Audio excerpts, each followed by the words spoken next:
करेंगे distributions of IQ या बुद्धि लब्धि का वितरण। इस प्रकार से हम देखते हैं कि जब हमें किसी बच्चे को आईक्यू लेवल के हिसाब से उसको कैटेगराइज करना हो कि किस बच्चा आईक्यू के हिसाब से किस लेवल में जाएगा, किस कैटेगरी में जाएगा, तो तब हम ये देखते हैं कि यदि किसी बच्चे का आईक्यू लेवल 140 से ज्यादा है तो इसका जो ओवरऑल जो परसेंटेज है वो 1 आता है और इस प्रकार के बच्चे रखे जाते हैं जीनियस कैटेगरी में, जिसको हम कहते हैं प्रतिभाशाली। और अब से पहले हम 140 से अबव जिसका आईक्यू लेवल था हम उसके बारे में पढ़ते हैं, एल्बर्ट आइंस्टीन के बारे में पढ़ते हैं कि उनका जो आईक्यू लेवल था 140 से ज्यादा था।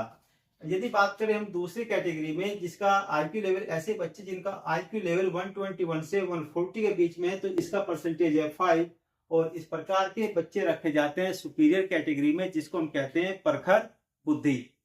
उसके बाद यदि किसी बच्चे का जो आईक्यू लेवल है 111 से 120 तक है तो इसके यदि हम परसेंटेज की बात करें तो इस प्रकार के बच्चों का जो परसेंटेज है वो 14% आता है और इस प्रकार के जो बच्चे आते हैं वो तीव्र बुद्धि की कैटेगरी में रखे जाते हैं, जिसको हम अबव एवरेज भी कहते हैं।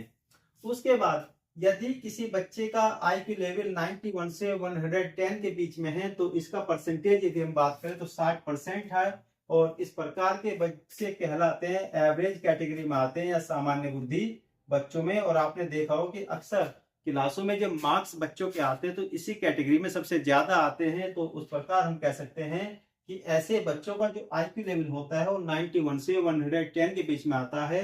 और ये बच्चे रखे जाते हैं एवरेज कैटेगरी में।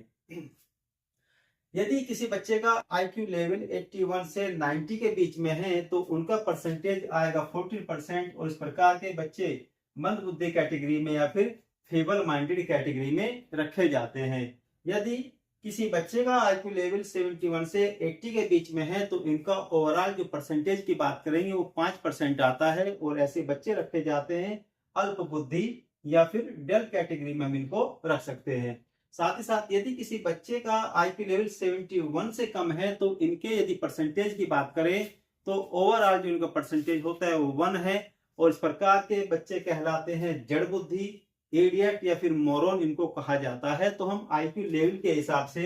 किसी भी बच्चे का कैटेगरी बना सकते हैं कि कौन सा बच्चा आईक्यू लेवल के हिसाब से किस कैटेगरी में आएगा। यदि हम परसेंटेज की बात करें तो 60% वाले बच्चे जिनका आईक्यू लेवल 91 से 110 है ये एवरेज बुद्धि वाले बच्चे होते हैं और अधिकतर क्लासों में जो मार्क्स आते हैं बच्चे इसी लेवल में लेके आते हैं और ऐसे बच्चे सामान्य बुद्धि बच्चे कहलाते हैं। और 140 से जिसका आईक्यू लेवल ज्यादा रहेगा यदि हम इनके परसेंटेज की बात करें तो 1% इसका जो रेज वो है और साथ ही साथ ऐसे बच्चे रखे जाते हैं जीनियस कैटेगरी में, जैसे कि एल्बर्ट आइंस्टीन 140 से ज्यादा उनका जो आईक्यू लेवल था। यदि बात करें फिर 121 की तो इस प्रकार से इनका परसेंटेज 5 है और ये बच्चे रखे जाते हैं सुपीरियर कैटेगरी में या जिसको हम कहते हैं प्रतिभाशाली बच्चे। वीडियो यदि पसंद आए तो वीडियो को लाइक करें, शेयर करें